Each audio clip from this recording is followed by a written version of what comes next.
সামনেই রাজ্য বাজেট, কিন্তু কি পেতে চলেছে রাজ্যের কর্মচারীরা?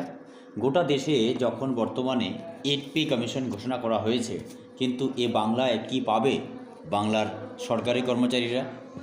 এমনিতে কোনো ধরনের রিক্রুট নেই বললেই চলে বাংলায়। এই পরিস্থিতিতে বিশেষ করে ভয়াবহ অবস্থা হচ্ছে এই বাংলার অস্থায়ী কর্মচারীরা।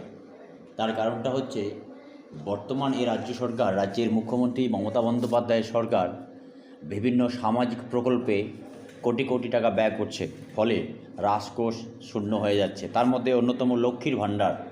এই লক্ষ্মীর ভাণ্ডারে রাজ্য সরকারের ব্যয় প্রচুর পরিমাণে টাকা হচ্ছে। এই পরিস্থিতিতে 2,25,00,000 মহিলাকে বর্তমান রাজ্য সরকার লক্ষ্মীর ভাণ্ডারের একটি প্রকল্পে পয়সা দিচ্ছে। এই পরিস্থিতিতে আগামী থেকে রাজ্য সরকার ঘাটতি বাজেট বেশ করবে এমনটা কিন্তু নয়। এই রাজ্যের মাননীয় মুখ্যমন্ত্রী মমতা বন্দ্যোপাধ্যায়ের এটা কিন্তু শেষ বাজেট। সেই পরিস্থিতিতে কে কোথায় দাঁড়িয়ে বর্তমানে কার কত করে বেতন বৃদ্ধি হতে পারে সেই নিয়ে ভিডিওতে কিন্তু আজকে আলোচনা করব। তার আগে একটা বিষয় আমি আপনাদের জানিয়ে দিচ্ছি যে হ্যাঁ, অবশ্যই যে পরিমাণে বেতন বৃদ্ধি হবে তাতে কিন্তু কাটা ঘায়ে লবণ ছেটা ছাড়া এর থেকে বড় কিছু পাওনা এই মুহূর্তে রাজ্যের কর্মচারীদের আশা না করাই ভালো।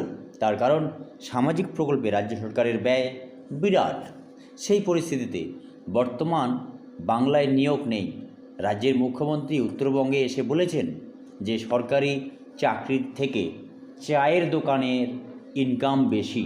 আরেকবার বলছি, মুখ্যমন্ত্রী বলছেন যে উত্তরবঙ্গের মাটি থেকে, মালদা থেকে বলেছিলেন কি যে সরকারি চাকরি থেকে চায়ের দোকানে আয় বেশি। তার মানে বাকিটা আপনাদের বুঝে নিতে হবে। এই পরিস্থিতিতে কাদের কত বেতন বাড়তে পারে এই নিয়ে আজকে ভিডিওতে আলোচনা করছি। তো যাই হোক, আপনাদের এতে কিন্তু কিছুই হবে না। এর আগে বলেছিলাম ঠিক তেমনটাই, যে কাটা ঘায়ে লবণ ছেটা। মানে আপনাদের যেই দুর্দশা, বিশেষ করে বাংলার কন্ট্রাকচুয়াল এবং অস্থায়ী কর্মচারীদের, তাও অনেক কর্মচারীদের কিন্তু এখনও কোনো বেতন বৃদ্ধির খবর আপনাদের কাছে আসেনি। কিন্তু সূত্র মারফত বলছে আশাকর্মীর 500 টাকা বেতন বৃদ্ধি হতে পারে রাজ্য বাজেটে, অঙ্গনওয়াড়ি 700 টাকা বেতন বৃদ্ধি হতে পারে, প্যারা টিচার 2,500 টাকা বৃদ্ধি পেতে পারে, সিভিক ভলেন্টিয়ার্সদের 2 থেকে 4,000 টাকা বেতন বৃদ্ধি হতে পারে। রাজ্যের মুখ্যমন্ত্রী উত্তরবঙ্গ সফরের পরে কিন্তু তিনি তড়িঘড়ি রাজ্য বাজেট নিয়ে কিন্তু রাজ্যের অর্থমন্ত্রীর সঙ্গে তিনি আলোচনা করবেন। তার মধ্যে এ রাজ্যের সবথেকে বড় পছন্দনীয় যে প্রজেক্ট লক্ষ্মীর ভাণ্ডার, তার বৃদ্ধির দিকে নজর রাখতে পারবেন। এখন পর্যন্ত এটুকুই জানা যাচ্ছে।